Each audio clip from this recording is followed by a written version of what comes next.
Back then, life was simpler. Not good, but simple. It was just Father and I at that point. Father was angry when he drank, so I would try to sneak out. He would corner me. Sometimes I'd get the belt. Other times he'd have me recite his business ledgers out loud to him, while he laughed and drank himself to sleep. Towards the end, before the incident that changed everything, he would say things that were notably crazy. Like, "You're like a mushroom." That was my cue to run. Run! So was that. He would chase me around the house, and if I was lucky, he'd forget what he was doing and fall asleep. Mushroom, mushroom, mushroom! Mushroom on the run! On that particular night, I was not lucky. At that point, I think he'd grown tired of me. He found an admirably pragmatic solution, and to his credit, wasted no time in implementation. The solution was simple. He would lock me in the basement. Permanently. You had to admire his straight shooting. Most men would beat around the bush, raise their children, and not kill them.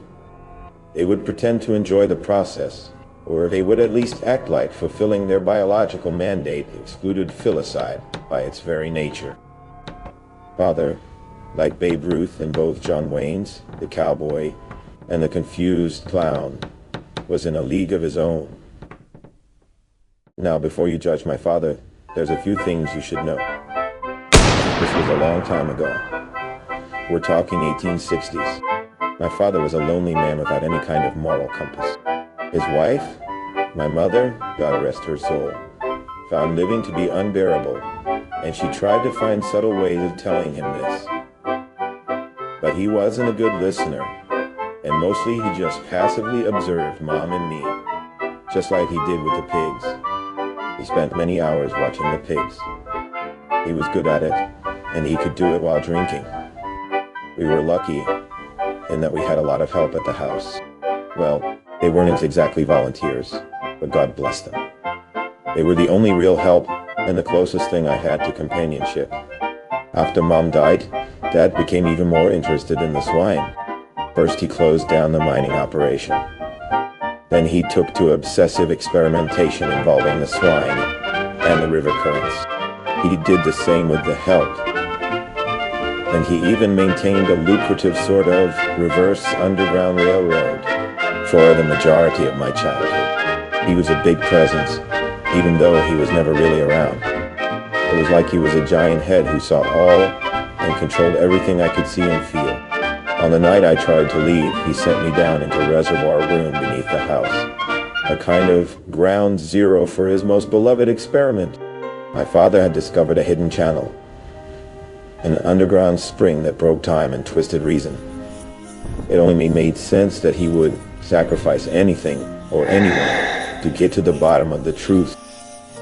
Maybe I would have done the same, at least with the swine.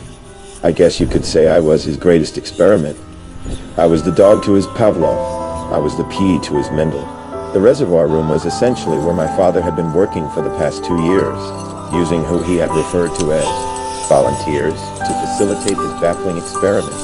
Basically, an underground current would rise every several days, and Father kept men in place to be swept underground by the current. The chamber was rigged so that when the reservoir rose to the surface, an adjacent room would fill with water until the pressure pushed open the door, flooding into the main cell. Not unlike the way the tank above the toilet bowl collects an excess of water and uses said water to encourage the contents on their journey to wherever. Those who weren't shackled to the stone would then wash away into the ground, then resurface in different time periods, at least according to my father's insane documentation. I cannot describe in words what I saw after the currents took me under, but what I can tell you is that afterwards, I fully understood men he'd locked up down there, and I came to grasp the logic of their screaming, a sound I'd become all too familiar with in the last 2 years. What I could not have known or guessed was that where they were at, my father's reservoir room, was a far better place than the one he was sending us to. Now, I know what you're wondering. Was my father crazy? Or did the spring beneath our house really transport me across time? It's hard to answer that in a way that you'll understand. Suffice to say, sometimes two things are true at the same time.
That's the night I found out that my questions had been misguided. I'm sure yours were too. This was the night that I was formally introduced, you could say, to the wood slut. I guess it all boils down to one question, really. You know what I mean? It doesn't matter about time. Time can be a circle, a flat line, or human construct, for all I care. The real question is this. What is a wood slut?